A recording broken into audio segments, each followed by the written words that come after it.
Este va a ser un año muy difícil, por eso es importante reunirnos, de seguir reuniéndonos, lo importante es no perder la esperanza y seguir haciendo actividades. Les vuelvo a agradecer y le paso la palabra a Víctor para dar al llamamiento.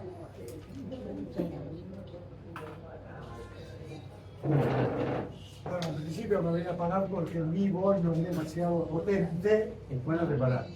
Como para... Ahora, en un ratito me paro. ¿Cuándo te paras? Gracias, Marcelo. Estos son amigos. Yo soy más bajo que él. Para amigos así. Bueno, sabemos que en líneas generales viene gente a nuestros desayunos, a nuestras reuniones, que lo hacen por primera vez. Entonces la presentación del llamamiento posiblemente sea un poco reiterativo, pero es necesario hacerlo para los que recién empiezan a participar.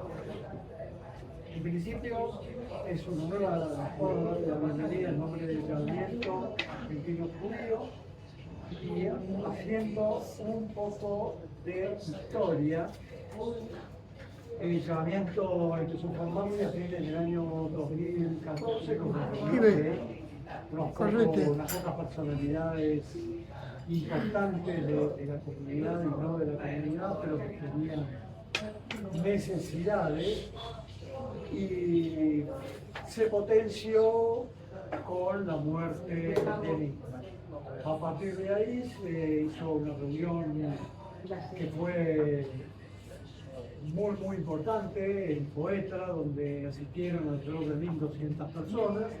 A partir de ese momento se formaron 7 comisiones de trabajo, donde se cortaron los lineamientos de lo que sería después el llamamiento argentino judío.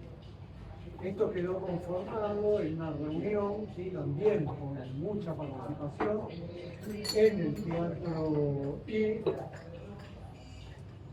y hasta hoy hemos crecido mucho.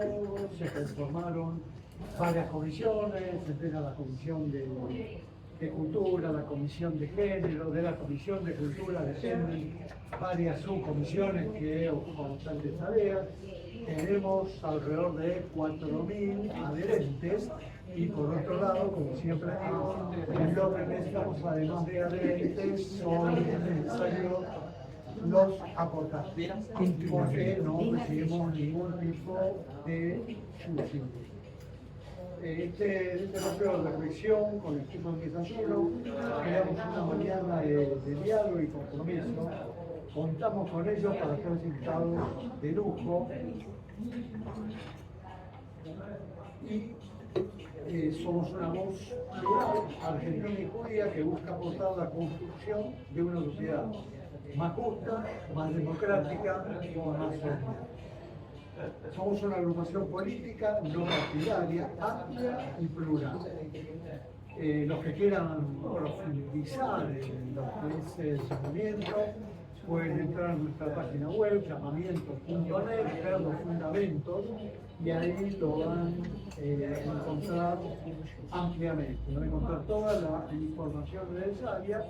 Y también pueden ver en YouTube de Llamamiento Argentino Judío todas las publicaciones de todos los actos que hacemos y que se van filmando. Nuestra identidad se nutre de la memoria y de la historia.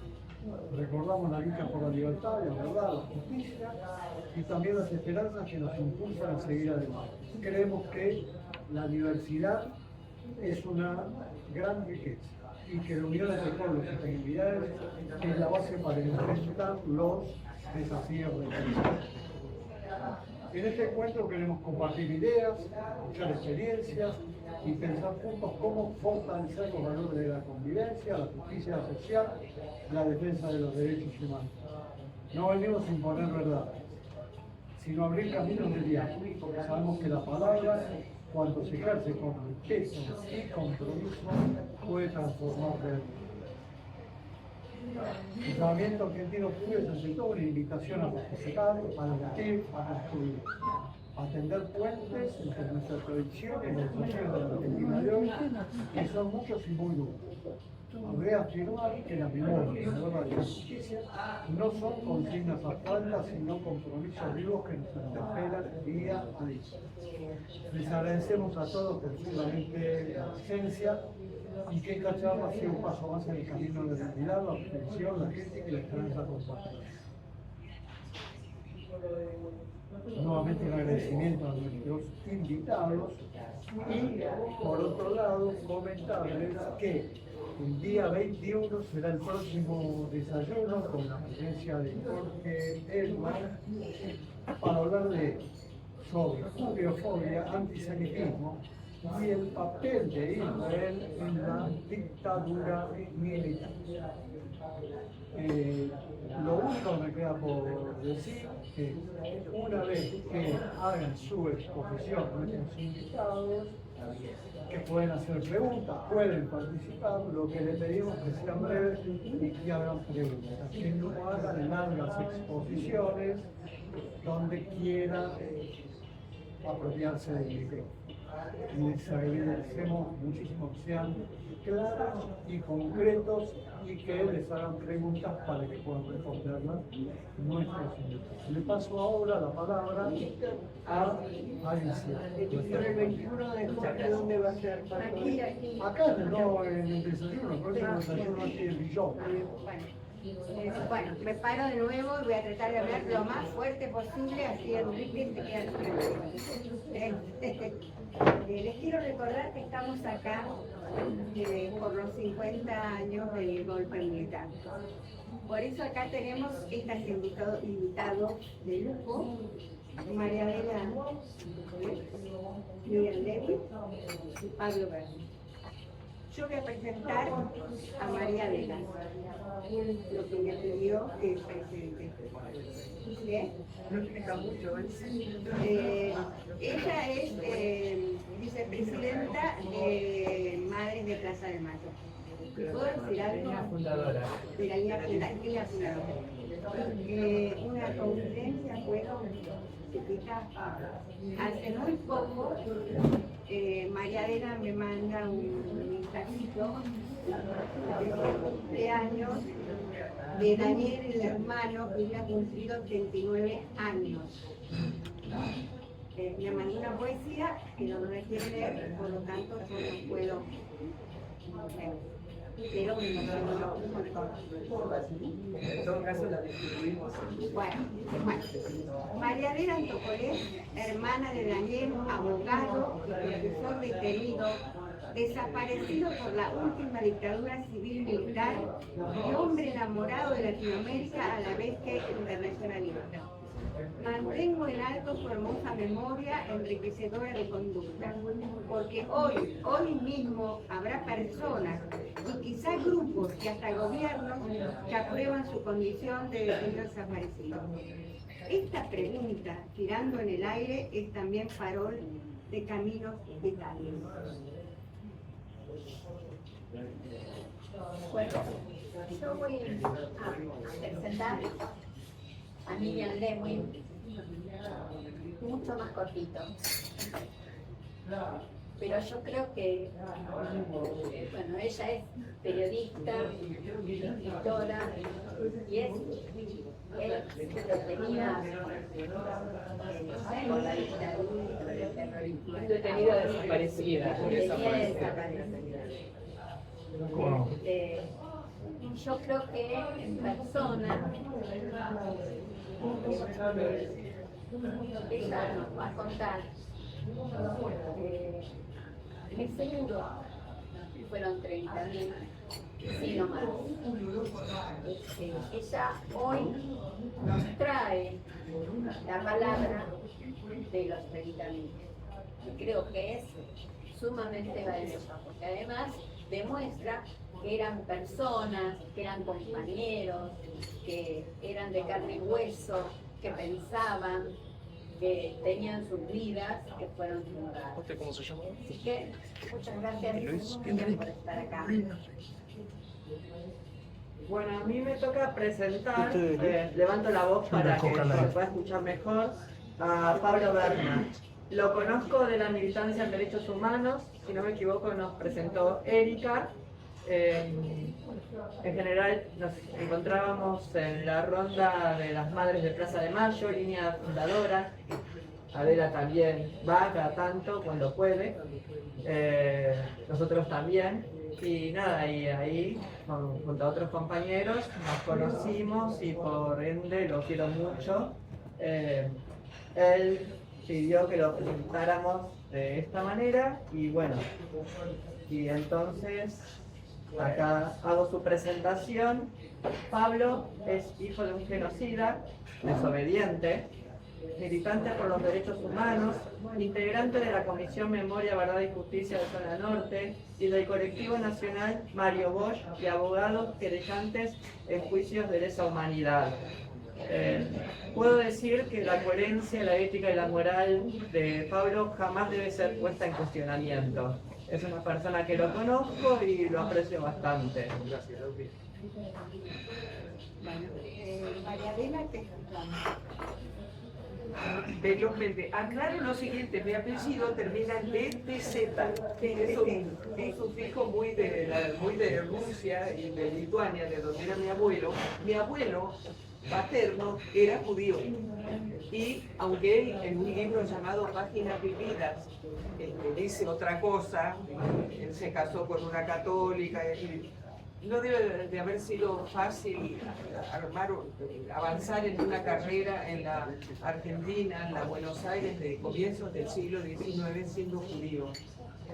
Yo voy a recordar, voy a decir aquí algo breve y después muy breve lo que he traído, dos aspectos nada más. Hay una avenida que se llama Ángel Gallardo. Yo quisiera emprender una campaña para que le quiten el nombre de ese maldito antisemita a la avenida. Ángel Gallardo insultó a mi abuelo, él nunca lo dijo, jamás lo contó, pero una señora en Cancillería me lo dijo. Y un psicoanalista lo escribió en WhatsApp. Ahí dije yo, esto está confirmado. Me dijo, usted es un miserable judío que se quiere hacer pasar por argentino. Él se había naturalizado argentino y hablaba de procesiones en su infancia, de iglesias, no hablaba, en eso mi abuelo, la verdad que era un gran tipo, pero en eso no decía la verdad. En Páginas Vividas, él no menciona que era, su hermano se llamaba Isaac, su hermano se fue a Estados Unidos, todos los medio Estados Unidos descienden de Isaac, algunos se llaman Andor en Estados Unidos. Una gente preciosa que se ha movido por Daniel, mi hermano, más que cualquier familiar argentino que no fuéramos nosotros, de la familia de mi madre, digamos. De las madres, quienes están acá conocen las madres, conocen cómo han nacido las madres. Lo único que quisiera es, además de repetir que se ha dicho de ella, porque hay mucho estudio. ¿Quién es Adela? ¿Qué? Adela, ¿quién es? Yo. Ustedes, Adela. Sí.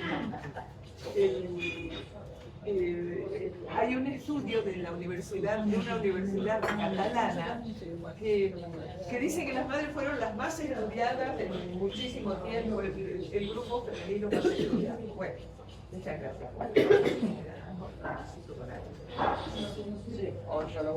Y ellas han creado una comunidad maternalista, porque, según ha dicho alguien, porque en todo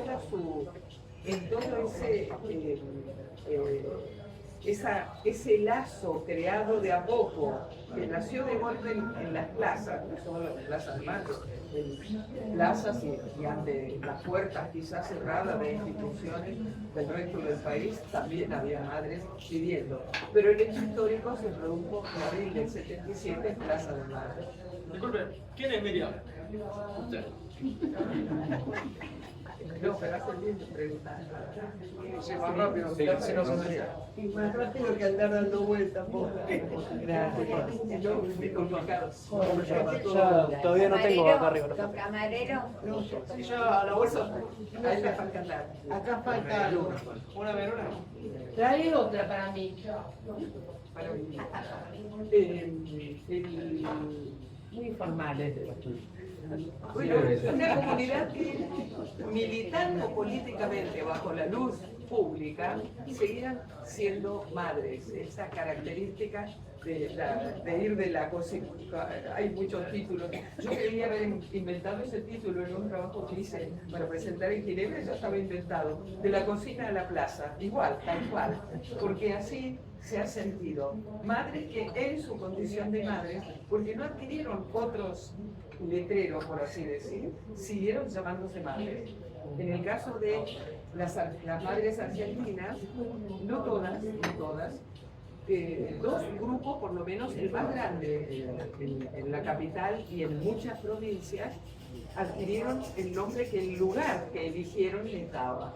Por eso la enorme importancia cuando un grupo empieza del lugar donde se asienta. El topos del lugar es importantísimo para el trabajo de la memoria. Las madres de Rosario se llaman madres de la Plaza 25 de Mayo. Madres de Plaza de Mayo, sí, somos madres de Plaza de Mayo. Y somos madres de la Plaza 25 de Mayo. Bueno, pero siempre madres. Pero lo que quiero es tocar un tema que nos cuenta con Pablo y con Víctor. Es un tema que lo estamos volviendo a ver ahora en la vejez de las viejas madres fundadoras, que es el hecho de que cuando un grupo empieza, y ustedes son un colectivo que lleva tiempo, no están en el comienzo, pero atraviesan aquello que, lo contrario de lo que a veces se piensa. Un grupo que empieza sueña con ser homogéneo, con avanzar todos juntos, sin debates divisorios, etc. Pero resulta que van apareciendo debates, los que hablan inglés dicen debate, el modo de discusión es siempre el debate o discusión. Efectivamente, el modo de avanzar es a través de debates. Eso es lo que nosotros descubrimos. No a pesar de ellos, sino a través de ellos. Y me permito mencionar solamente algunos debates que son importantes, algunos terminados, otros no terminados. Por ejemplo, lo que contaba Pablo, en Madres se debatía si volverse una asociación o continuar siendo un movimiento lleno de juego, lleno de entusiasmo. Lo que algunas madres decían es que ese fuego y ese entusiasmo no tienen por qué congelarse cuando te conviertes en una asociación. De hecho, en la práctica ha pasado así. La asociación trae algunas tareas burocráticas que se superan con ese fuego y con ese entusiasmo. Para las madres, el hecho de marchar en silencio o gritar, todavía hay madres y todavía hay familiares que dicen que no marchamos como los uruguayos. Efectivamente, yo no lo digo, no critico la marcha, la ronda sigue como puede y ha sido una ronda conversada. Famosa eso de que se convirtió en una ronda, pero al principio las madres estaban reunidas en el teatro. El mandala atrae, ¿verdad? Y la ronda es un símbolo en sí. La marcha del silencio, cada 20 de mayo en Uruguay, es una de las maravillas que yo no me quiero perder. Creo que este año voy a ir porque además se camina por calles donde las fotos de los desaparecidos están plantadas en silencio y se camina en silencio. Es un debate en los grupos, como el debate de qué consignas se eligen.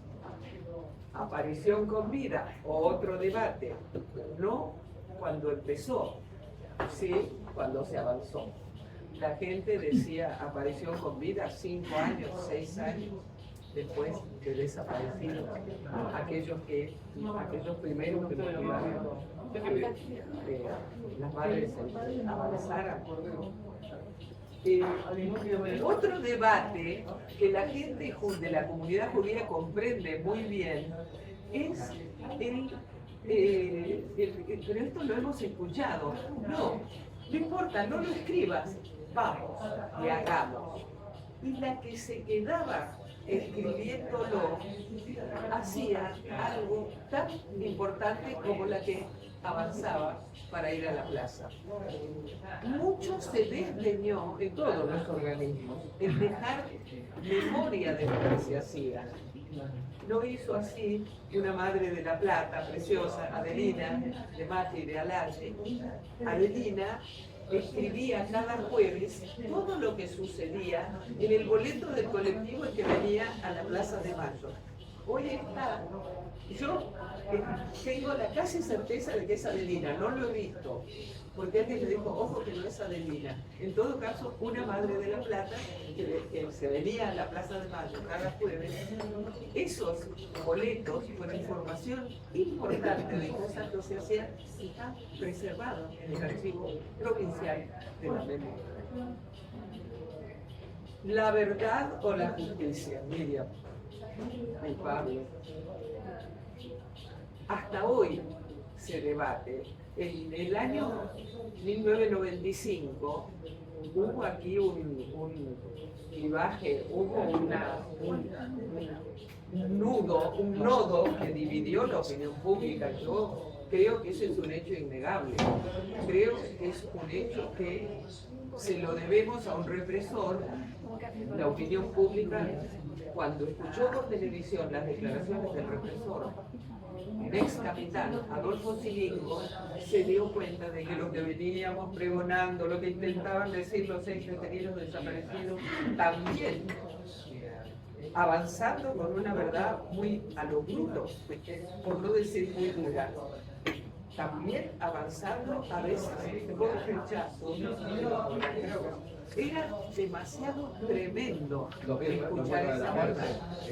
No solo los vuelos de la muerte, sino decimos todas las cosas como son o esperamos a que la justicia la diga. Nosotros aprendimos con toda la experiencia de lo que resultaron las declaraciones de Adolfo Silingo, que declaraban sobre los vuelos de la muerte. Lo que yo por lo menos creo haber aprendido es que no es que verdad y justicia sean las dos caras de una moneda. Verdad y justicia a veces pueden resultar antagónicas. La mitad de los organismos decían, dejen hablar a este tipo, déjenlo hablar. La otra mitad, incluso algunas madres, pero también bastantes ex detenidos desaparecidos, decían, este es un sinvergüenza, un desgraciado, hay que someterlo a la justicia. La otra mitad decía, ¿a qué justicia? Estamos bajo las leyes de impunidad.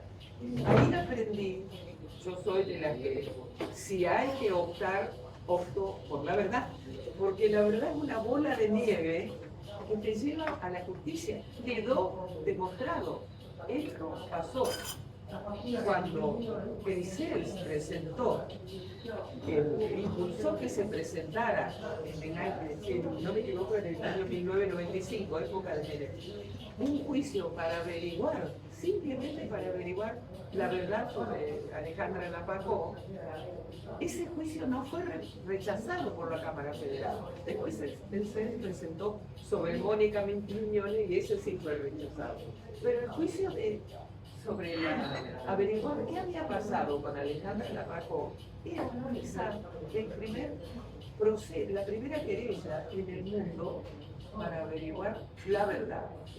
De hecho, todo avanzó hasta la Comisión Interamericana de Derechos Humanos, sino hasta la Comisión. Y la Comisión decidió medidas importantísimas. Mientras tanto, en la Argentina avanzaba una nueva forma de juicio, los juicios por la verdad. De nuevo, la mitad de la gente diciendo estos juicios son una porquería porque llevan a una condena que no puede hacerse efectiva. Mire, usted tendría que ir a la cárcel 25 años, ¿sabe? Pero bueno, váyase a Sudáfrica, como en Sudáfrica, porque regían las leyes de impunidad. Sin embargo, establecieron verdad y esa verdad fue en gran parte, no sé cuánto, digamos, recogida cuando las circunstancias abrieron la posibilidad de juicio, con condenas efectivas, con cárcel que deseamos común y perpetua y efectiva, ¿no es cierto? Entonces, verdad y justicia es un debate siempre vigente. Otro debate, ¿copiar la militancia de los hijos o no copiarla? ¿Soy lo mismo que mi hijo o milito en otra forma? Yo tuve mi propio debate, imito lo que hacen las ideas de mi madre, no lo que hacen, trato de seguir su ejemplo. Muchas que somos hermanas, hijos, y tratamos de hacer lo que hacían nuestras madres, lo que hacían muchos de nuestros padres, no el mío precisamente, pero no sé si tengo la misma ideología de mi madre. Sí me parezco más a la ideología de Daniel, mi hermano, por caminos no de copia, sino de llegada en común. Copiar, pero nuestros hijos eran revolucionarios y nosotros también lo somos. Lo hemos escuchado mucho. No es tan así. Eso es un debate que se tiene, por lo menos en los organismos de defensa directa. Y otro debate, están todos entroncados unos con otros, y eso sí, Evelyn lo llevó adelante. ¿Somos militantes políticos y madres? ¿Militantes políticas y madres o somos solo madres? Eso perdura. Cuando se dice esta madre es kirchnerista o esta madre es socialista, ¿se acuerdan de Perla Basser? Una madre adorable, adorable. Ella, cuando fue invitada a participar en una lista como diputada de la Nación, vino a madres y les dijo, chicas, yo voy a aceptar esta invitación, porque a mí me parece muy importante, voy a ir sin pañuelo y no voy como madre. Nora Cortiñas fue invitada 2 veces a formar como diputada, no tal vez en primer lugar, no desde luego una de ellas, y ella lo avisó a madres y dijo, yo he dicho que no, yo sigo siendo madre. Posiciones que forman el avance de las madres, divisiones que uno tiene que procurar no sean divisiones importantes, sino que lleguen a consenso, no a consenso. Quiero nombrar solamente unas poquitas personas. Las nombré en un centro muy importante, en Río de Janeiro, cuando cada uno de quienes estábamos de Buenos Aires tuvimos que hablar.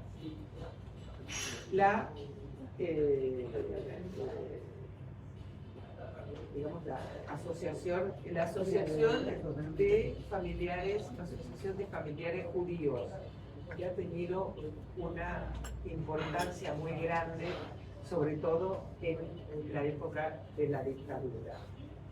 Lo que yo hice fue nombrar la Asociación de Familiares de Desaparecidos Judíos. Hay muchos actos, yo los tengo acá, les dejo si quieren para con una memoria los actos que hubo en la AMIA, en un premio donde también estuvo la gente, los familiares donde estuvieron, en lugares donde se han, en la AMIA, donde se han inaugurado esculturas de Sara Brodsky maravillosas. Nombro a la persona de mi hermano Daniel Tarnopolsky. Daniel Tarnopolsky vio desaparecer a toda su familia, ¿verdad? Jacobo Timerman, lo conocen ustedes mejor que nadie, lo nombré y hablé algo de él en Río de Janeiro. El pastor Marshall Mayer, pude decir un poquito sobre el rabino Marshall Mayer. El rabino Después te doy el teléfono con Estelaria. Cambió la religión. Y también le cambiaron a hasta luego a Marshall Mayer. Muchas anécdotas de yo siempre lo amo, queridísima madre de Plaza de Mayo. Tenía mucha amistad con el rabino Mayer. Mi madre también la tenía, bueno, esos tres eran tremendos. Y Hermann Schiller, tengo muchas ganas de visitarlo, porque Hermann Schiller ha tenido mucho coraje, la nueva presencia, ha sido una presencia, ha sido una revista importante. Y Hermann decía, Fue de las primeras en denunciar. pioneros. Durante la dictadura él lo denunciaba. Repito solamente unas palabras de Hermann.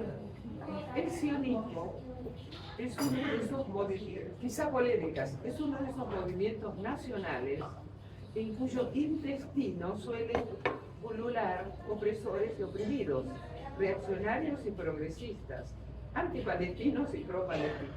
Verbigracia, los cómplices de aquel genocidio eran sionistas y los participantes de la masiva demostración de protesta también. El peronismo es uno de esos movimientos nacionales y en su seno, a partir del líder aglutinante, se desarrollaron contradicciones similares, interesantísimas lo que cuenta, a tal punto que bajo el mismo techo y con los mismos rituales se asumieron como peronistas en la década de los 70 desde nazis y asesinos sin remedio como López Rega hasta honestos militantes revolucionarios que luchaban por la democracia, los derechos humanos y la patria socialista. Estas tendencias contrapuestas en determinados momentos, aunque pertenezcan a un mismo movimiento, suelen llegar al enfrentamiento sangriento. Yitzhak Rabin y su asesino, Yigal Amir, eran sionistas. Tanto la AAA de López Rega como buena parte de sus víctimas eran peronistas. Muchas gracias. A las madres, nombro a Joji, nombro a Clara de Weiste, que vive todavía, muy calladita, pero muy lúcida, no tiene momentos de falta de lucidez, ahí se olvida de cosas, nada más. Hasta hace poquito podíamos nombrar en la existencia a Sara Ruz, podíamos nombrar a Vera, Vera Khan. Muchas gracias, señora chiquita. Sí, ya me presentaron, yo soy periodista, soy escritora, o dicen que soy escritora, yo me siento mucho más periodista que escritora, y además, cuando era adolescente estuve en 2 centros clandestinos de detención de la dictadura, uno en Quibay Ceballos, al 600, dependiente de inteligencia de la Fuerza Aérea, y otro, el segundo, en la Escuela de Mecánica de la Armada. Quería empezar diciendo que es una pésima época para ser judío. Pésima.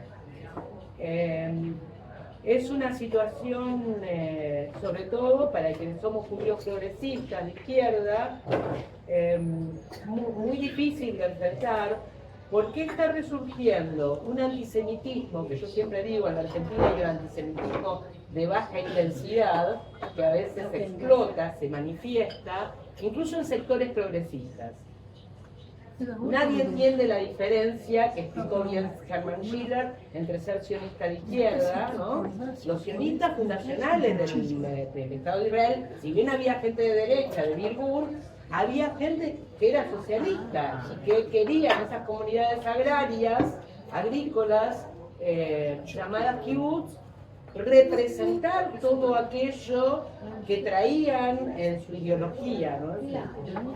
Está en su ADN esto de la solidaridad, de fomentar la igualdad. Yo vengo de una familia vinculada con el ICUF, que es bueno, son los judíos simpatizantes del Partido Comunista. Si bien nadie en mi familia era orgánicamente miembro del Partido Comunista, sí es verdad que en mi caso, desde mi más tierna infancia, todas las lecturas que promovía mi papá, que era una persona autodidacta, muy leída, tenían que ver con las ideas progresistas de izquierda.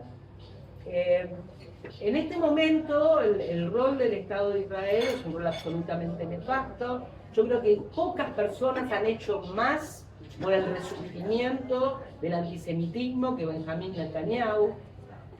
Considero claramente que es un genocida. Pienso que no hay salida para el pueblo judío, sino con la coexistencia de dos estados. Lo que pasa es que yo tengo familiares viviendo en Israel y me dicen que cada vez es más difícil el diálogo, porque cuanto más violencia hay, más resentimiento se genera. La acción absolutamente desmedida con respecto al hecho terrorista del 7 de octubre está fomentando el resurgimiento. En Europa es absoluta. En España, por ejemplo, es imposible que vos digas que reivindiquen la existencia del Estado de Israel. O sea, yo vivía en la casa de mi prima, pasé un mes y medio en la casa de mi prima, y en el edificio en pleno Madrid había 4 banderas palestinas. Y ella me decía que sus compañeros del consorcio, que allá le dicen comunidad, con quienes tenía un grupo de teatro, un grupo de arte, con quienes venía conviviendo desde hace 30 años, no aceptaban ni siquiera que ella dijera que era judía. O sea, nos están poniendo en una encrucijada en que tenemos que renunciar a nuestro judaísmo para ser aceptados en determinados ámbitos progresistas que se han manifestado claramente antisemitas. Está mal dicho antisemitas porque los árabes también son Judeofobia. Judeofobia. Yo quiero remarcar, más allá de los nombres que muy bien mencionó Adela, que el 10% de los desaparecidos fuimos judíos. El 10%. Esto es un porcentaje desmesurado, desproporcionado. Si ustedes me preguntan si había alguna manifestación de judeofobia dentro de quienes me tuvieron cautiva, desaparecida, yo les diría que sí, más en la Fuerza Aérea que en la Marina, que es una fuerza muy gorila, pero no tan germanófila, ¿no? Más bien, yo siempre en la Guerra de Malvinas me imaginaba lo difícil que le debe haber resultado a Alfredo Astiz combatir contra los británicos, porque ellos admiraban al Reino Unido, ellos eran profundamente admiradoras de la tradición del Reino Unido. Entonces, cuando Astiz se difunde esa foto donde él se rinde de los británicos, yo creo que él no debe haber ni siquiera querido combatir, como después en el informe Rattenbach se revela. Les digo que en Fuerza Aérea sí, tengo varias manifestaciones. En la celda donde me tenían había una esvástica en la cabecera del camastro, marcada en la pared, y después un día ellos me tenían, como ellos no estaban dedicados específicamente al secuestro de gente militante joven, sino que se dedicaban a lo que ellos llamaban corrupción económica, que tenía que ver con el robo de propiedades, en inteligencia de la Fuerza Aérea. Por eso yo siempre en los interrogatorios permanentemente escuchaba ¿dónde está la plata? ¿Dónde está la plata? ¿Dónde está la plata? O sea, estaban dedicados a eso, secuestraban personas de 70 años, que yo sabía que no habían estado vinculadas a la guerrilla, y cuando yo a los guardias les preguntaba por qué, me decían porque también nos dedicamos a combatir la subversión económica. Chorear empresas, secuestrar empresarios, muchos de ellos judíos, para sustraerles sus propiedades, ¿no? O para forzarlos a una venta a un precio vil. Un día viene uno de los oficiales, el que cuando me torturaron me había dicho: yo soy el dueño de tu vida y de tu muerte, si colaborás no te pasa nada. y me preguntan qué época de la historia me hubiera gustado vivir. Entonces yo digo que De nuevo, ¿qué dijiste? ¿En qué época de la historia? me hubiera gustado vivir. Ah, perdón, gracias. Entonces yo le dije, mi papá era profundamente francófilo, ¿no? Le dije que me hubiera gustado vivir en la Segunda Guerra Mundial en Francia. Y él me dice, pero lo hubieras pasado mal porque sos judía. Y yo le respondo, no, porque hubiera peleado con los maquis. Entonces él me replica, es indudable que en cualquier época de la historia hubiéramos estado en bandos diferentes. O sea, era evidentemente y a todas luces manifiestamente nazi el señor, ¿no? Oficial de la Fuerza Aérea Argentina. Una fuerza aérea muy conservadora, muy católica. Yo escuchaba los desayunos del 25 de marzo, del 9 de julio, tradición patria y familia, ¿no?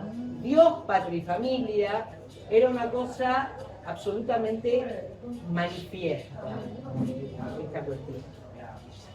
Cuando hablamos de antisemitismo, uno de los grandes gestores de esta ola antisemita es Javier Milei. Javier Milei se manifiesta judío, no es judío, y si es judío, ¿por qué no se convierte? Me pregunto yo. ¿Qué es lo que le está impidiendo convertirse? Porque seguramente los miembros de esta secta, porque considero que es una secta ultra reaccionaria, Jabal Louabi, que está lavando la cabeza de vastos millones de Jesús, les digo, ¿no? Porque al principio se muestran muy modernos, muy abiertos, favorecen encuentros muy cancheros. Les voy a contar solamente dos anécdotas. Una, me voy a festejar Pesa a la casa de mi prima que se mudó a Córdoba, porque sus primos son modernos en las afueras de la ciudad de Córdoba, no conseguíamos matzá, y entonces se va con su marido, y el único lugar que consigue abierto es una sinagoga de Chabad. Y se pone a hablar con el rabino, que le invita, y mi prima era militante del PC, ¿no? O sea, que le invita, y no sabés qué piola el tipo. Qué abierto, cómo nos preguntó lo que nosotros pensábamos y nos invitó, etcétera, etcétera. Dos hijos de mi marido que viven y estudian en Londres, lo mismo. Van todos los viernes al Shabbat a Jabal Louabi. Mi marido, que no es judío, ¿no? Pero sabe más del judaísmo que yo, estuvo casada con 3 mujeres judías, o sea que le aportó a la comunidad 3 hijos judíos, pero 3 hijos judíos convencidos, ¿no? Claro. Dice que ustedes no pueden ir. No sabes qué piolas que son. Estos tipos son absolutamente lúcidos y saben cómo de a poco ir incorporando esta sangre joven, ¿no? Y además de que, bueno, nada, están involucrados en un montón de cosas como apropiación de menores, etcétera, etcétera. Son gente absolutamente nefasta. Con esta gente elige relacionarse Milei, que cada vez que va a Estados Unidos va a la tumba del rabino del lugar, etc. Cuando nosotros pensamos en este tipo que se levanta un día a los 52 años, decide, sin haber padecido ni las persecuciones, ni las discriminaciones, ni los genocidios que sufrimos nosotros, asumirse como judío, además de avalar regímenes como el de Trump, que persigue inmigrantes, que viola absolutamente todos los derechos humanos, y el de Netanyahu, yo me pregunto, con amigos así, o con miembros de la comunidad así, ¿quién necesita enemigos? Yo creo que la esencia del judaísmo se da de bruces con todo lo que representa Milei en términos de individualismo y de crueldad, ¿no? Me pregunto también cuál es el rol que desempeña la exigencia comunitaria. Me pregunto también si ante la verdad indiscutible de que 10% de los desaparecidos, algunos de ellos muy renombrados, ¿no? No estoy hablando de quienes no aparecimos más, sino de quienes estuvimos secuestrados. Ante esta verdad indiscutible, la DAIA está preparando un homenaje por desaparecidos por los 50 años de hoy. Yo no escuché nada. A lo mejor me equivoco, porque hace unos años, en una ocasión, me invitaron a participar en el auditorio del edificio nuevo de la AMIA de un homenaje organizado por los familiares de desaparecidos.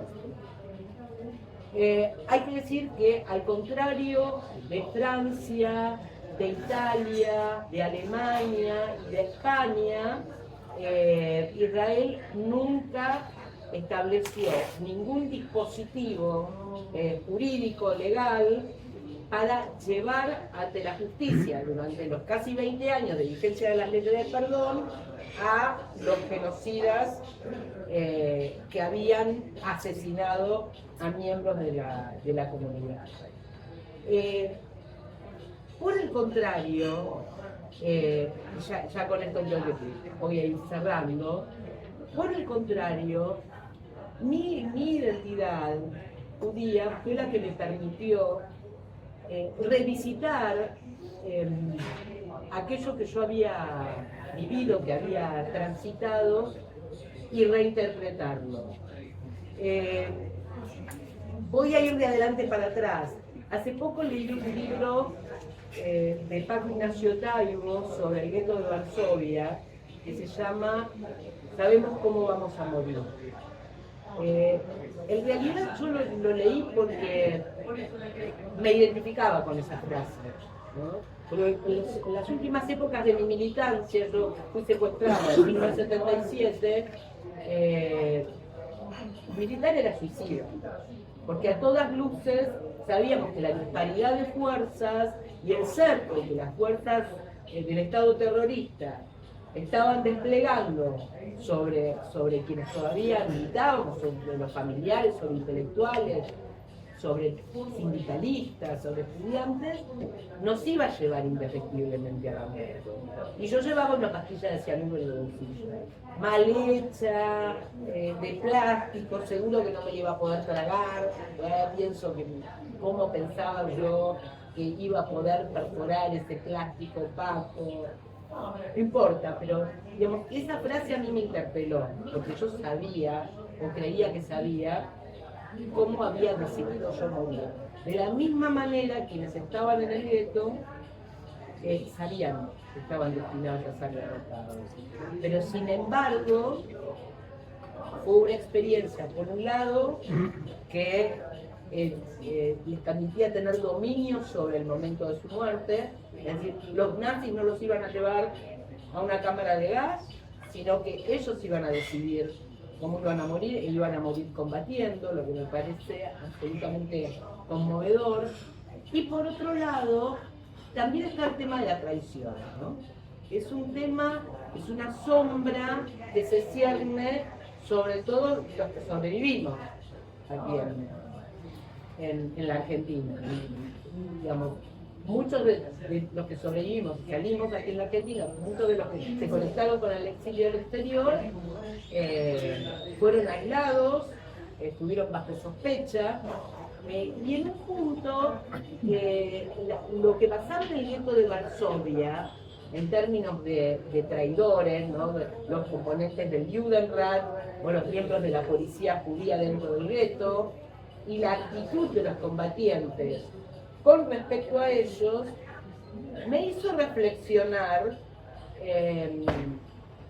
Sigo pensando que no hay blancos y negros en un campo de concentración, sino que hay muchos grises. Sí. Dale. Perfecto, sí, ya voy a terminar. Bueno, esta cuestión también me resultó motivo de reflexión, me interpeló. Otra cosa que me interpeló, y aquí ya termino, hay una médica ginecóloga que trabajó con Mengele, judía, una médica húngara, en Auschwitz, que lo que hacía era ocultar los embarazos de las mujeres,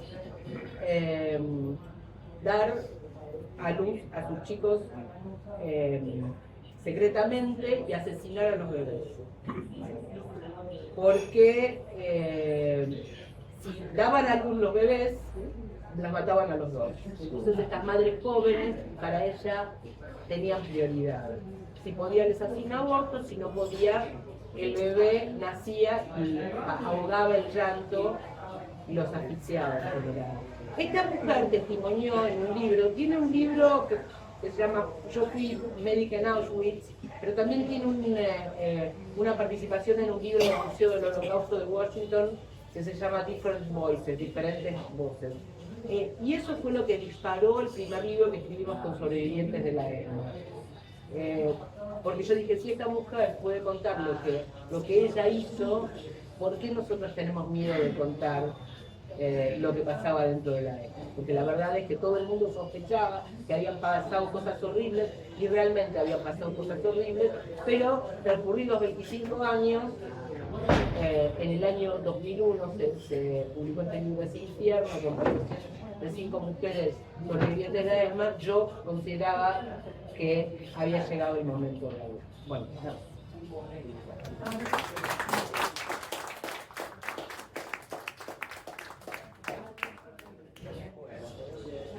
Gracias compañeras, compañeros por esta invitación, esta agrupación que me parece muy importante, y también gracias por invitarme a compartir esta mesa con estas enormes compañeras. Y nada, bueno, yo soy Pablo Berna, soy hijo de un genocida que se llama Julio Alejandro Berna. Él participó en la dictadura, especialmente en los años 79 y 80, en el secuestro de las compañeras y los compañeros, y inyectando, mi padre es médico, era médico militar, inyectando a las víctimas en los vuelos de la muerte. Bueno, su lugar de trabajo legal era el Hospital Militar de Campo de Mayo, así que la represión en la que él participó también era la salida de Campo de Mayo a las compañeras y los compañeros que eran víctimas de lo que se sabe es la zona 4, ¿no? Toda la zona, sobre todo toda la zona norte de Gran Buenos Aires. Y bueno, nada, un poco voy a contar la experiencia desobediente desde algunas cuestiones particulares mías, pero siempre formando parte de un montón de compañeras y compañeros desobedientes, hijas, hijos y familiares de genocidas, que, como me dijo una compañera de Mendoza, Mariana Herrera Rubia, ella es una compañera que se cambió el apellido, pero me compartió una reflexión que a mí me pareció muy importante, que ella me dice, nosotros en realidad no somos familiares de genocidas, somos parientes de genocidas, porque la familia uno elige ejercer ese vínculo familiar, ¿no? Y todas y todos los desobedientes rompimos los vínculos con nuestros padres o con nuestros familiares genocidas o parientes, mejor dicho, ¿no? Bueno, particularmente mi historia viene de escuchar cosas desde chico, cosas que con los años me quedaron memorizadas, y que con los años yo pude ir reflexionando y repensando y repreguntando a mis padres sobre esas cosas, ¿no? Bueno, cuando llega el año, les voy a contar unos momentos importantes en cómo me voy acercando a la verdad de que mi padre era un genocida. Un primer momento importante fue por el año 2006, que yo de vez en cuando me reunía a tomar un café con él, y yo ya estaba estudiando en la facultad, ¿no? Abogacía, yo soy abogado, y entonces en la facultad se criticaba obviamente la tortura desde todos los puntos de vista, y aclaro eso porque la pregunta que yo le hice a mi padre tiene que ver con un punto de vista, crítico de la tortura, quizá mucho menos importante que los otros, ¿no? Pero ¿qué es lo que los profes enseñaban en la facultad? Era que la tortura tampoco, además de todas las otras cosas, tampoco servía como ningún método válido para obtener ninguna verdad, porque la persona que está siendo objeto de tortura en algún momento va a decir lo que el torturador quiere escuchar para que lo terminen de torturar.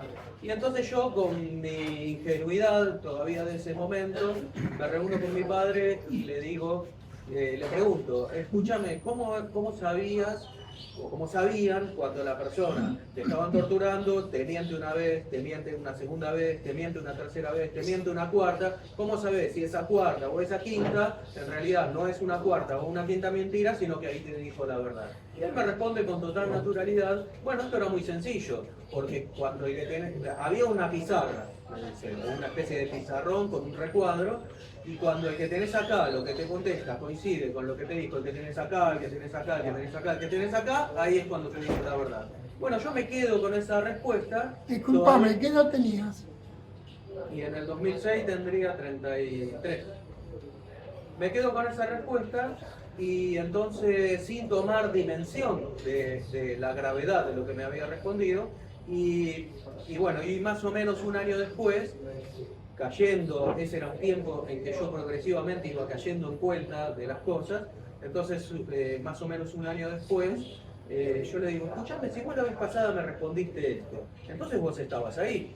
Y él me dice, no, ese cuadro estaba en el hospital, se refería al hospital de Campo de Mayo, el hospital militar. Y yo le digo, no, ese cuadro no podía estar en el hospital, ese cuadro estaba en el lugar donde se torturaba. Y él me insiste, mintiéndome, obviamente, una mentira absurda. No, ese cuadro estaba en el hospital. Yo le digo, no, vos estabas ahí, ese cuadro no estaba en el hospital. Bueno, se quedó callado porque realmente quedó acorralado. Y bueno, después, otro momento importante fue para el año 2009, que yo, como les conté, venía haciendo preguntas y más preguntas y más preguntas, que a mi padre ya lo estaban incomodando mucho más de lo que... O sea, demasiado para él. Y entonces un día me llama muy ofuscado, justo a las 15:30 supongo, cuando yo salía de mi trabajo, me llama el celular y me dice, mirá, vos que estás haciendo tantas preguntas, hacé una investigación si querés. Siempre que le molestaban mis preguntas, él me desafiaba diciendo, hacé una investigación si querés, arreglate solo. Y entonces me llama y me dice de nuevo eso, ¿no? Mirá, vos que haces tantas preguntas, haz una investigación si querés, porque yo no voy a decir nombres, ni datos, ni fechas, ni lugares, de nada ni de nadie, ni aunque me torturen, ni aunque me maten. Bueno, y esa misma tarde, ya después más tranquilo, me llama y con el cinismo que nos caracteriza a los genocidas, me dice, Pablo, vos tenés que entender que lo que hubo acá fue una guerra, y en las guerras pasan cosas que son secretos que no se pueden contar. Bueno, y yo en ese tiempo en la facultad se abordaba el genocidio desde muchos puntos de vista. Uno de ellos era, por supuesto, con un ejemplo paradigmático entre los genocidios, que es el genocidio nazi, ¿no? Y lo que diferenciaba, enseñaban los profesores de la facultad, que lo que diferenciaba el genocidio nazi de todos los genocidios anteriores eran las formas industrializadas de matar. Bueno, entonces yo le digo a mi padre, ¿por qué hago esta introducción? Porque cuando mi padre me hace ese llamado más tranquilo esa misma tarde, diciéndome con ese cinismo eso que les conté, yo le digo, mira, si esto hubiera sido una fábrica de Coca-Cola, hay alguien que pega la etiqueta, alguien que pone la tapita, alguien que pone el líquido dentro de la botella, yo no sé qué es lo que vos hiciste, pero vos participaste. Bueno, no me contestó más nada y quedó ahí la cosa. Y en ese tiempo entonces yo venía elaborando en mi espacio terapéutico, que mi padre un día se iba a morir, que claramente me estaba diciendo que no iba a hablar más de lo que había contado, que no era poco, pero que él un día se iba a morir y yo, era evidente que él había participado, pero yo nunca iba a saber qué es lo que él había hecho, ¿no? Bueno, así pasaron los años hasta que y yo venía elaborando eso que era propiamente lo que casi seguro iba a pasar, hasta que en el año 2013, frente a una conflictividad familiar entre mi madre y mi padre decide convocar a mis hermanas, no a mí, porque yo ya era poco confiable, para contarle cosas de mi padre. Una de mis hermanas se dio de cuenta por dónde venía la cosa y no quiso ir ni escuchar nada, y otra de mis hermanas va, quizás con cierta inocencia, y mi madre le cuenta esto, ¿no? Que había participado en los vuelos de la muerte, que había inyectando a las víctimas, que él viajaba en esos vuelos. O sea que con tu mamá se sinceró. Mira, después te dice la palabra. Sí. Entonces, y le cuenta eso a mi hermana y le cuenta también que había participado de los secuestros de las compañeras y los compañeros. Ellos siempre se referían a subversivas y subversivos. La palabra que ellos siempre utilizaron es subversivos, pero bueno. Y entonces le impone a mi hermana que no me vaya a contar nada a mí. Mi hermana se dice, ¿cómo puede ser? Pablo hace años que viene preguntando y le miente, y a mí que no pregunto nada me tira todo esto por la cabeza, que no es poca cosa para una hija que no está buscando esa verdad. Bueno, y mi hermana me lo cuenta. Bueno, yo hace poquito tiempo me entrevisto con mi padre, me reúno con él en un hotel que se llama Pizarro, que está en la calle Pizarro, en Floresta o en Saludo, por ahí. Y él ahí con mucha dificultad me lo termina admitiendo, porque en una primera etapa me lo negaba, me decía algo así como no sé de dónde habrá sacado eso tu madre. Yo seguía insistiendo, fue una charla muy tensa de 3 horas y media. En un segundo momento, como yo le insistía en que yo necesitaba esa verdad, me dice, bueno mira, quédate vos con lo que te dijo tu madre, yo lo niego. Y en un tercer momento, que ya yo seguí insistiendo durante largo rato, y entonces en un tercer momento me lo termina de admitir, ¿no? Lo que había dicho mi madre. Bueno, después de esa charla que tuve yo con él, yo creo que para aterrorizar a mi hermana, busca reunirse con ella, logra sentarla y que lo escuche, y entonces le hace como una exposición con ese cinismo que lo caracteriza, donde le decía que no se arrepentía de nada y varias cosas, pero le cuenta entre esas cosas que en el año 79, como había venido la Comisión Interamericana de Derechos Humanos, habían recibido la orden de no desaparecer más personas. Y que había 4, decían ellos, subversivos, que tenían que eliminar o matar, y entonces introducen a esas 4 personas, les aplican las anestesias de los vuelos de la muerte, los meten en un auto, les ponen sanguchitos, cañas de pescar, ese tipo de cosas, y los arrojan a un arroyo o a un río, y el auto, simulando un accidente, el auto cae al agua, y ellos preveían, algo que después en esa causa del año, digamos del año 79 y 80, quedó así, que la causa de muerte en las autopsias iba a salir por inmersión. Bueno, entonces ¿qué pasa? Cuando en el año 2013, poquito tiempo después, nos reunimos con Pablo Yonto para ver la forma de llevar todo esto a la justicia, yo le cuento a Pablo Yonto, entre todo lo que iba recordando, este hecho. Bueno, y este hecho es un hecho único del año 79, del mes de septiembre, y en ese mes de septiembre, ese hecho fue cuando en Escobar arrojan, simulando un accidente, a un auto rojo con Peugeot 504, a 4 compañeros, que eran Diana Schatz, Alfredo José Berliner, Susana Solimano y Julio Alberto Suárez.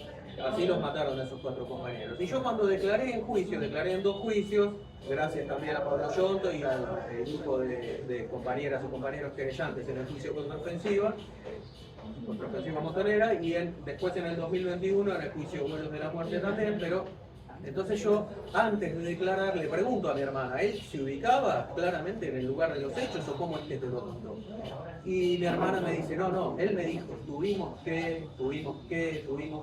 ¿Esto qué significa? Que él se ubicaba y él ha sido el que aplicó las anestesias a estas 4 víctimas, ¿no?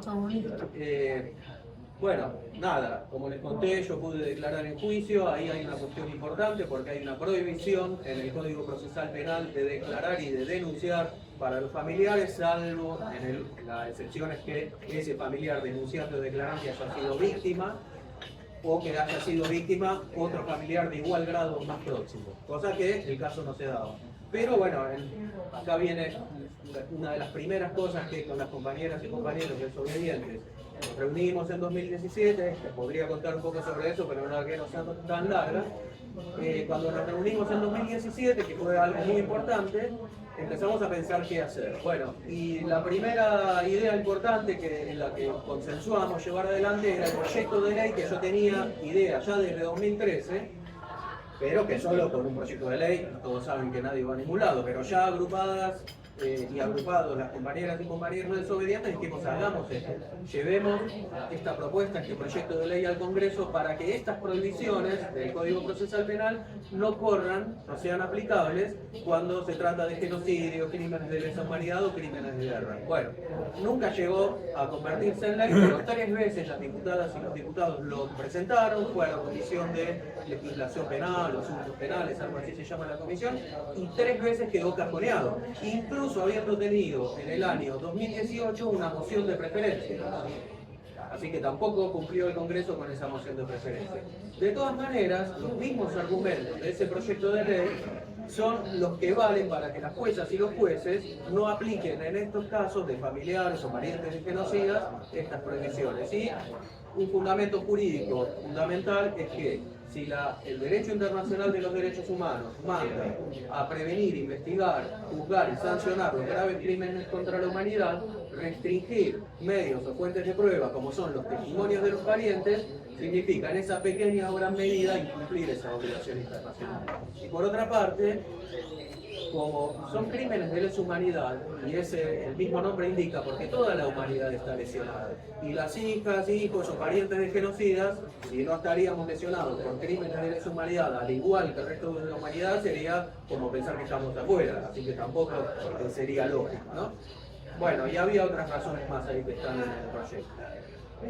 Nada, bueno, en la actualidad, bueno, yo me siento mucho más un militante por los derechos humanos que un hijo de un genocida, ya después de años de militancia.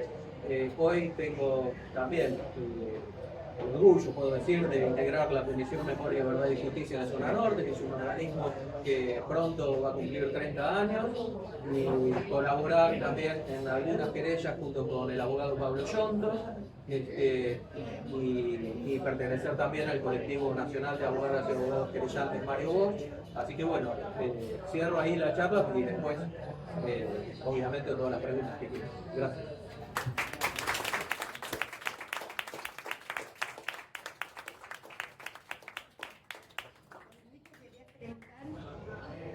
No, en verdad, lo que quería es hacer un comentario. Le pregunté a...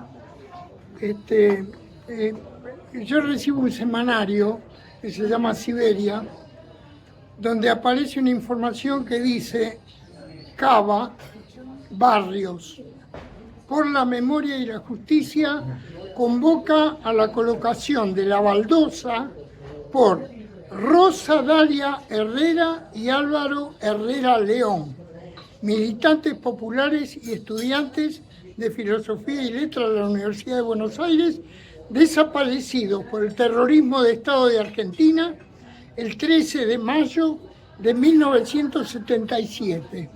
Esta convocatoria era para hoy, pero a las 11 de la mañana, así que lamentablemente, pero yo quería que todos sepan este testimonio de dos desaparecidos más, ¿no?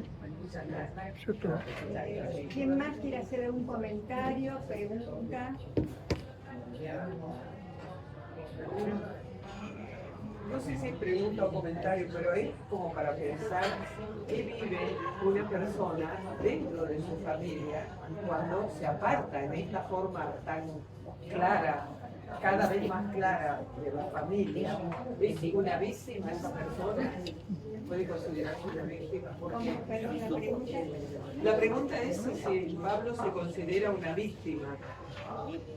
Como yo entiendo, y aclaro que la palabra víctima no tiene el viejo sentido de alguien pasivo que recibe una injuria o lo dicen los ingleses, de quien sufre, sí, porque ustedes ven ese lenguaje, Julian lo mismo, omite cuidadosamente todo adjetivo que pueda significar dolor, qué mal que me he sentido, sí, hay que imaginar lo que es eso, ¿no? En el caso de Miriam, bueno, en el caso de los dos que tengo al lado. Pero es una víctima en la Convención contra la Desaparición Forzada, es familiar de desaparecido, o toda persona que tenga interés legítimo en el desaparecido. Es lo concerniente a desaparición forzada. Los crímenes que está denunciando en este momento Pablo son crímenes de desaparición. Bueno, yo digo, yo no me considero víctima, pero en principio, digamos, las palabras pueden tener su connotación, depende del discurso, depende del contexto, depende, digamos, víctima en el sentido jurídico penal, claramente no lo soy, no le somos los desobedientes. Sí, tampoco somos víctimas en el sentido que le ha dado el movimiento de derechos humanos a la palabra víctima. Más allá de que las compañeras o compañeros que prefieran no usar ese término cuando exponen o lo que fuera, como hay compañeras y compañeros que prefieren no usar el término sobreviviente porque prefieren expresar de otra manera. la situación o su historia, o su militancia, pero además no somos víctimas en ese sentido que se construyó en nuestro país, por ejemplo, pero sí somos afectados en el mismo sentido que un genocidio, que son crímenes de lesa humanidad. Bueno, afecta a la humanidad entera, a nosotras y nosotros desobedientes, desde un aspecto muy particular, quizás si se quiere, y nada, bueno, ahora hay muchas historias que ustedes pueden ver y buscar y nada, es ¿cómo se podría decir? Un parámetro más, un prisma más desde el cual se puede observar el genocidio. Un aspecto más que ahora me viene a la memoria para contarles es que mi padre contaba, en varias oportunidades lo escuché, que contaba que había habido un ataque subversivo en el batallón Esteban de Luca, donde él estaba designado antes de estar en Campo de Mayo. Creo que esto fue en el 76. Bueno, y nada, él lo contaba y decía que hubo granadas y tiros y el ataque subversivo. Y cuando yo empiezo a buscar sobre esa historia, lo que fue una masacre que salió publicada en el diario La Razón, con la misma mentira. Ustedes saben, estas eran las operaciones psicológicas, disfrazaban una masacre de enfrentamiento o de ataque subversivo, y mi padre, hacia dentro de su familia, hacia sus hijos, replicaba esa mentira, sabiendo que es mentira y sabiendo que era una operación psicológica. Y esto de alguna manera puede graficar cómo las operaciones psicológicas o acciones psicológicas de los genocidas, también hacia dentro de sus familias, también hacia sus chicos siendo niños. Bueno, una realidad, ¿no? Desde tantos prismas se puede mirar el exterminio que hubo en nuestro país. Si podrías... No, espera, Enrique está dudando. Ah, perdón. No, se van a cumplir 50 años del golpe genocida.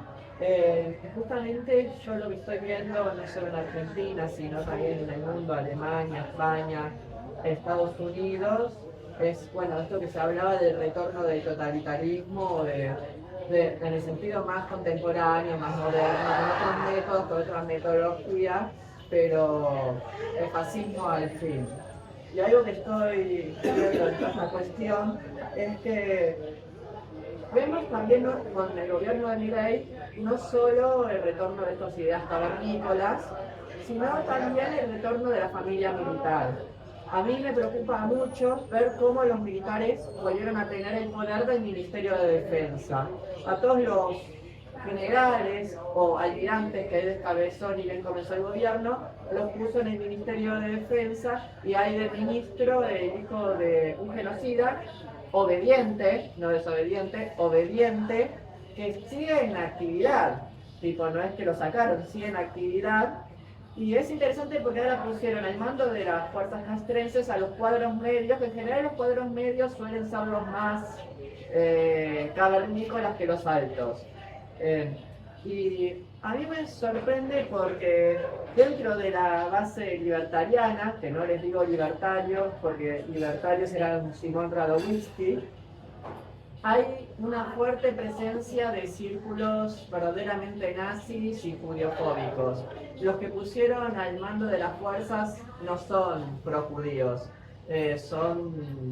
todos sabemos de este catolicismo Pudei o lefebrista, y entonces a mí lo que me parece que Milei es más o menos un experimento económico, como dicen muchos parlamentarios de izquierda o socialdemócratas en España, pero que también están tomando ciertas políticas que tarde o temprano le van a jugar en contra, como todo soberbio, que incluso lleva adelante medidas que tarde o temprano le van a jugar en contra. Porque es verdad, la sociedad asimila a Milei con el judaísmo sabiendo que él no es judío, pero lo relaciona. Incluso esta gente que puso en el Ministerio de Defensa no es pro-judía. Podrá tener buenas relaciones con el Estado de Israel, como lo tuvo durante la dictadura del 76, pero en Argentina odian a la comunidad argentina judía. Y cabe destacar otras cosas más que quiero remarcar. Cerró el INADI, tipo, la gente se siente avalada, incluso aquellos gente de extrema derecha que no está afín al gobierno, pero se siente avalada de decir cualquier cosa.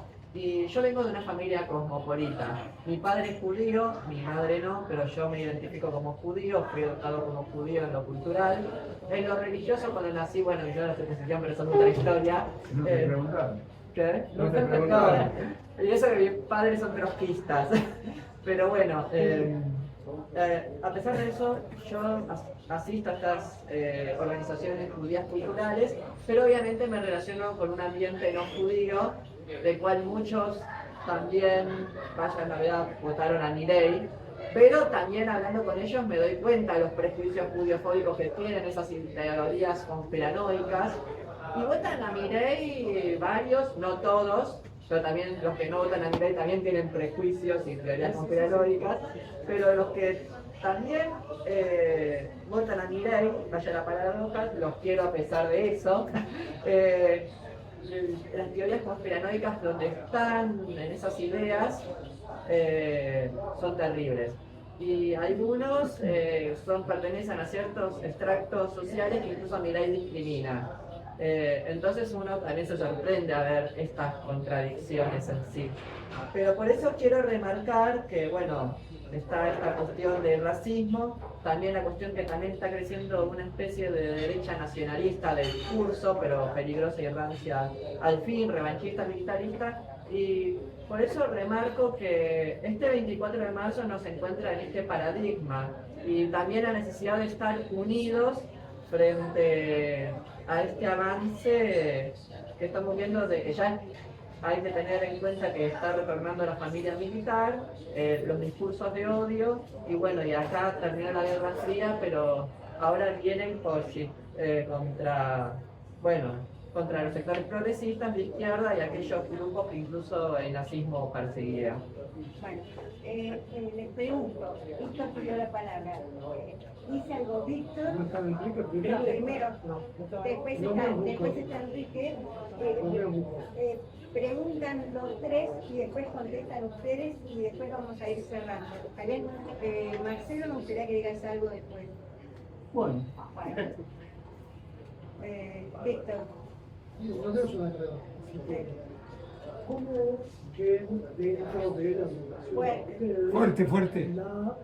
¿Cómo ven dentro de la educación de hijos desobedientes las personas, si se hace una diferenciación entre los que siguen utilizando el apellido paterno y los que se cambian el apellido? ¿Cómo lo ven? Bueno, pero después. Enrique, la pregunta después contestan a los tres si pueden. No, mi pregunta es, a lo mejor está fuera de lugar, pero el concepto de obediencia o desobediencia, ¿a qué refiere? ¿Por qué llamarlo desobediente? ¿Entendés? Bueno, ahora chicos, pueden contestar los tres a la pregunta. Los tres para él, son para él. Bueno. ¿Los tres son para Pablo? Sí, somos tres. eran dos.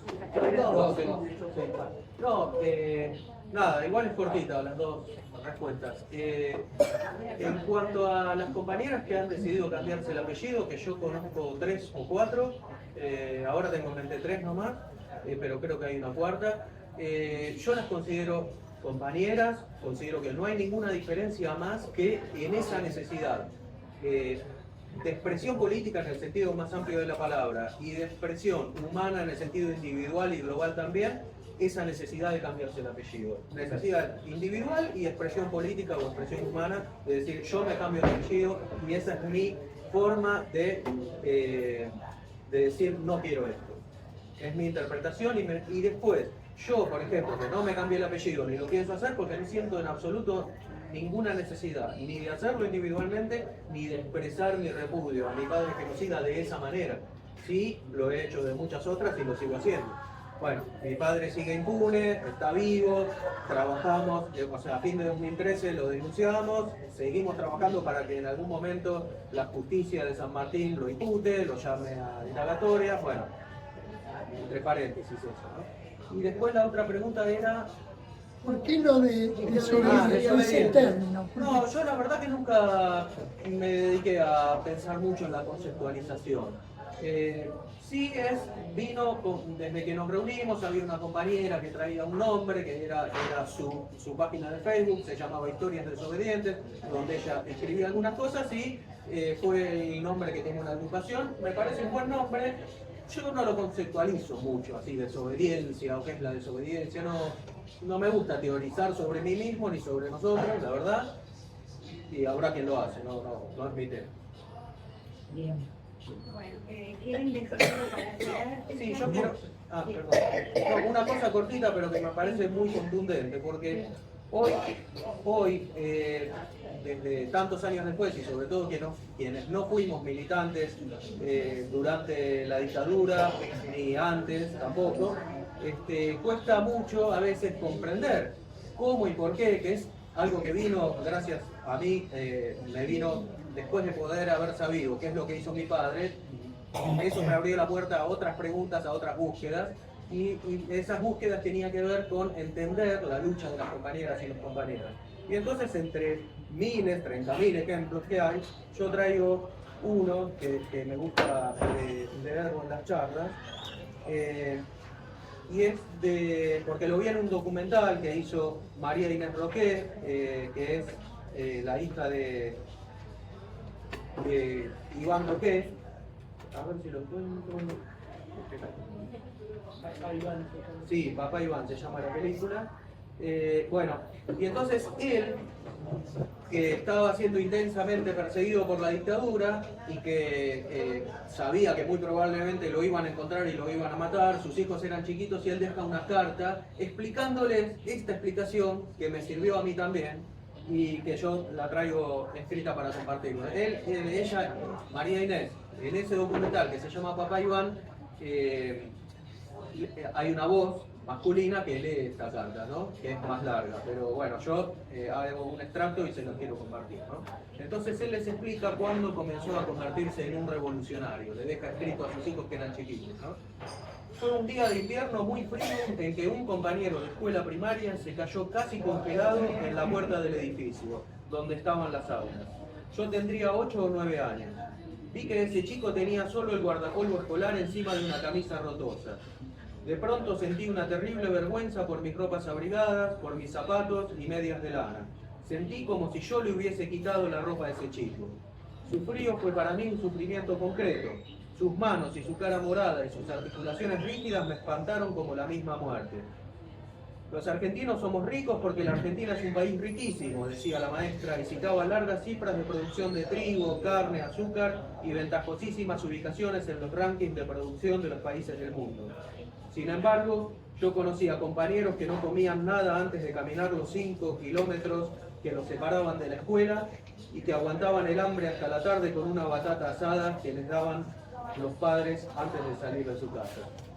Bueno, y entonces uno acá empieza a encontrar muchas respuestas y muchas razones. Buenísimo. Gracias. Gracias a vos.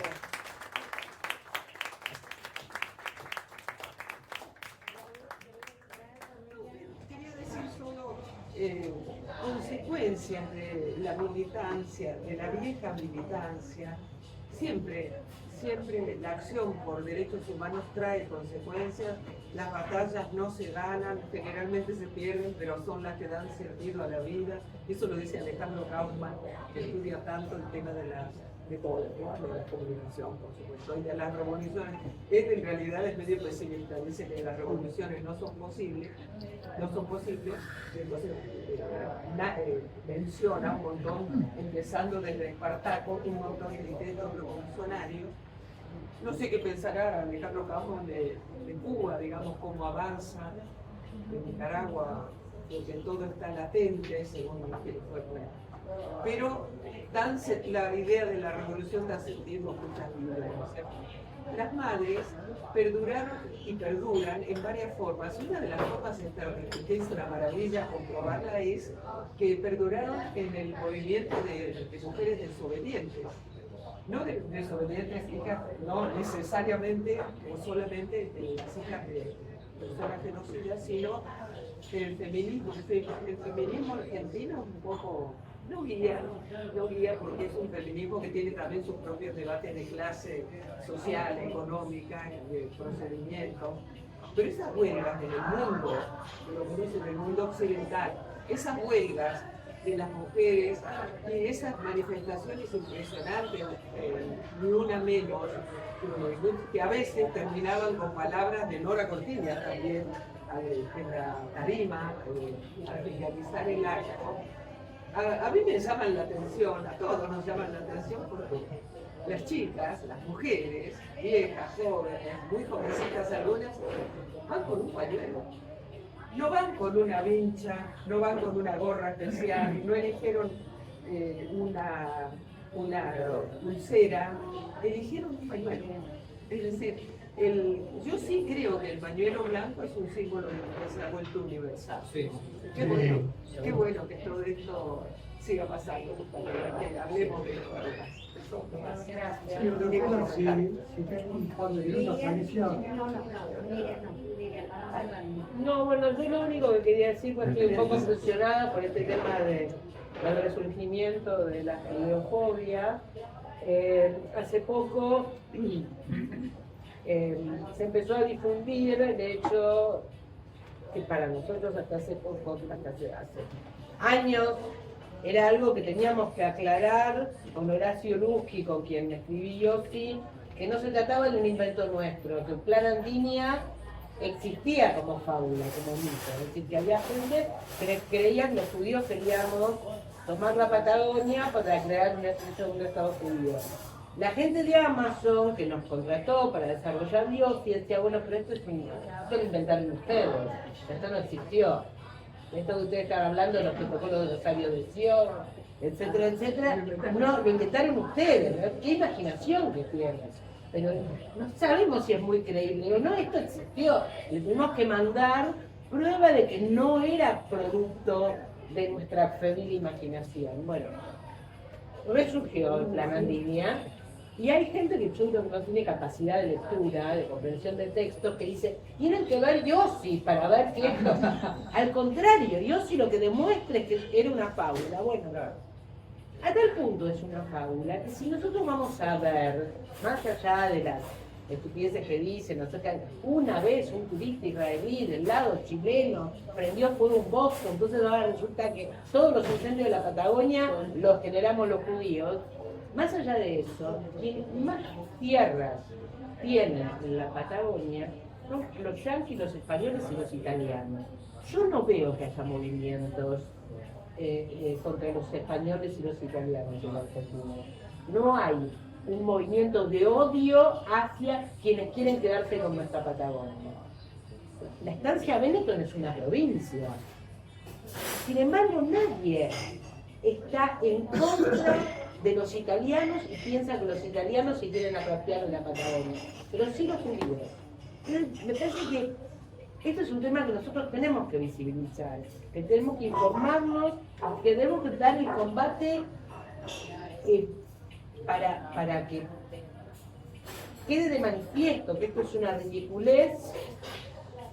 Yo hasta en mi propia casa, porque hay momentos en que mi marido me dice, bueno, no, pero esto vos fijate, hay tropas israelíes en Tierra del Fuego, acá está el video. Es una fake, no hay tropas israelíes en Tierra del Fuego. Los soldados que vienen a vacacionar acá, bueno, te dicen que son ellos, en realidad son misiones secretas. Claro, son misiones secretas que vienen a relevar, vienen de uniforme y se identifican los espías. O sea, van y hacen, entonces el espía va con una bandera israelí a propósito para que se den cuenta de que se está espiando, es una cosa estúpida. Dale. Bueno, Marcelo, cerrar. Bueno, gracias por las 3 exposiciones que siempre nos deja de escuchar cosas nuevas. Todas, perdona, Marcelo Orenzo. Secretario General de Familia. Uno nunca deja de escuchar y aprender cosas nuevas o distintas otras. Algo que me quedó dando vuelta y es algo que hoy a todos nosotros desde el llamamiento nos preocupa mucho, es este resurgimiento mundial de la judeofobia. Como bien dijo Miriam, el mayor generador hoy de judeofobia en el mundo es el Estado de Israel. Yo no lo pondría solo en nombre de Netanyahu, porque hay mucha gente que hace ya 20 años que lo vota. Mucha gente que lo apoya en sus políticas. Hoy día todos tenemos parientes en Israel y la discusión que tenemos que sostener es lo que ellos piensan y lo que nosotros pensamos desde acá, y que nos dicen que hablamos porque no sabemos y no estamos. Pero por ahí vemos cosas que ellos no les muestran, porque en el Estado de Israel también hay un fascismo interno. Hay un fascismo interno. Hay una incomunicación interna hacia la población donde no circula mucha información. Pero nosotros nos tenemos que centrar en lo que está pasando hoy en Argentina. Hay, como decían, una judeofobia larvada dentro de los partidos políticos. Mucha por ignorancia, podemos decir que hay mucha judeofobia que es irracional, porque a cualquiera de los que está acá les ha pasado que les hayan dicho vos sos un judío distinto, como si habría un estereotipo de cuál es un judío. O te digan, tengo un amigo judío. Claro. Pero más o menos. Como si habría un estereotipo que tengo que tener la nariz anchuda, o tengo que tener los peyes, o tengo que estar usando el yamu, que para otros será la kipá. Y en esto de que se decía que uno tiene que tal vez empezar a ocultar su pertenencia, yo digo lo contrario. Yo soy orgullosamente argentino, orgullosamente judío, y donde tenga que pelear porque alguien diga que yo no soy, a estar cometiendo un error que tengo que explicárselo, que hay una suplantación de identidad. Una cosa es el integralismo, que es válido, y la gente puede tener este sentimiento de empatía con el pueblo palestino y el genocidio que comete el Estado de Israel. Y otra cosa es el pueblo judío, que no es en totalidad el que vive en Israel. En Israel vive alrededor del 45% del pueblo judío. El resto está asentado en distintos países. Argentina está en el quinto o sexto lugar de población judía en el mundo. Y no todos los israelíes son judíos, el 25% es de otra creencia.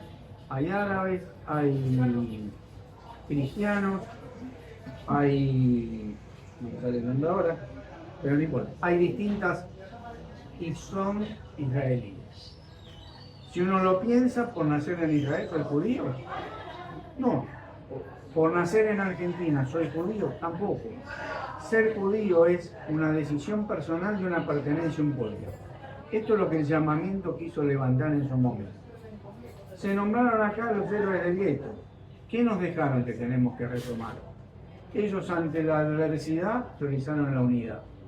El pueblo argentino hoy está diseminado y debe priorizar ante la adversidad de lo que tenemos en el gobierno y se nos viene en el mundo. Hoy, ayer Irán decretó que Argentina es nuevamente un blanco, porque lo decretó como uno de los países enemigos del Estado de Israel, por el apoyo restricto que le damos a Estados Unidos. Lo cual nos vuelve a poner como blanco de algún atentado nuevamente. Ante esto, ¿qué tenemos que hacer con las organizaciones? Salir a poder explicar todo lo que siempre hablamos. ¿Cuáles son las diferencias? ¿Qué es lo que es ser judío? ¿Qué es ser un israelí? ¿Qué es ser un progresista? ¿Qué es ser un sionista? ¿Qué es ser un argentino judío en el cual no nos pueden preguntar por qué selección vamos a iniciar en el Mundial? Tenemos una cosa. En la selección argentina, lástima que ahora está Messi, que lo puede quitar atrás. Pero es Messi. dio la mano. Es Messi. Entonces, estas cosas son las que tenemos que tener claras y llegar a organizaciones, porque en todas las organizaciones políticas en Argentina hay estos errores de antisemitismo, judefobia irracional. Y si no la podemos explicar, esto se potencia. Y con las redes sociales se ha potenciado más, porque ¿quién no se ha comido algún amigo con la fake de los israelíes prendiendo fuego? Hasta nuestro presidente la ha reposteado. Sí. Pero tampoco nadie dice nada del posteo que hizo la semana pasada Milei de un mapa de la ciudad de Buenos Aires pidiendo que sea bombardeada. Este es el presidente que tenemos. Ante esto lo asocian con los judíos. Nosotros debemos combatirlo. Como hemos combatido. Como alguien preguntaba cuál es el papel, y con esto cierro, que cumple algunas de las organizaciones de la derecha de la colectividad, yo no le doy el carácter de que sean centrales, porque no son centrales, a nosotros no nos representan a un sector, al más retrógrado. Y si alguien busca declaraciones de Daya que hablen de Argentina, no existen. Y lo único que pueden hablar de Argentina es cuando hacen algún ataque contra alguien que haya sido criticando al Estado de Israel o al sionismo al que lo tildan de antisemita. Nos pasa a nosotros mismos. Entonces, tenemos que tener claro dentro de la colectividad cuáles son nuestros adversarios políticos y qué trabajo que tenemos que hacer como organización en la sociedad civil en general. Y le tocaría a tu amiga en España, dentro de su comunidad, explicar por qué es judía y no es distinta. Y que la tengan que aceptar como es, porque no es israelí.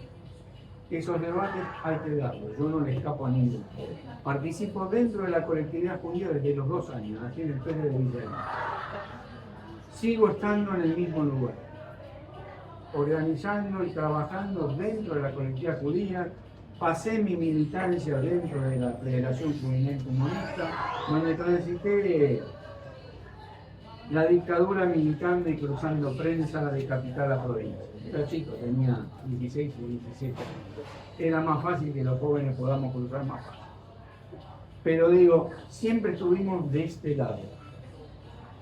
Y esto creo que en lo que el llamamiento pudo hacer es aglutinar un sector grande de esa colectividad que estaba dispersa y ponerla a debatir, como decía acá la compañera, el debate permanente que tiene el llamamiento sobre estos temas, los acuerdos y a cómo debemos enfrentar al fascismo nuevamente, porque decíamos que estábamos en 1933 y estamos cada vez retrocediendo un poquito más de 1933. Así que lo que nos queda es cada uno en su lugar, dar las batallas necesarias. Todas son necesarias e importantes, porque por más mínima que sea, es alguien que sale esclarecido de cuál es la diferencia y por qué nosotros podemos decir orgullosamente que somos argentinos y todos. Con esto ya termino. Cuando se nombraron la cantidad de judíos dentro de los desaparecidos, como decía Miriam, que es una cifra totalmente asimétrica con la población judía a la cantidad de desaparecidos, no es una casualidad. En todas las grandes revoluciones del mundo han participado los judíos progresistas. Esos judíos comunistas que nombraba Miriam vienen desde la Revolución de Octubre. El 25% del primer comité central eran judíos. Los anarquistas también. Sí. Entonces, estas cosas sucedieron y nadie puede ocultar la historia de donde venimos. Hay otro sector, que es el de la derecha, que quiere enterrar al judaísmo en el mundo y suplantarlo por el israelismo. Nosotros a esto nos oponemos, por eso decimos orgullosamente argentinos y judíos. Gracias.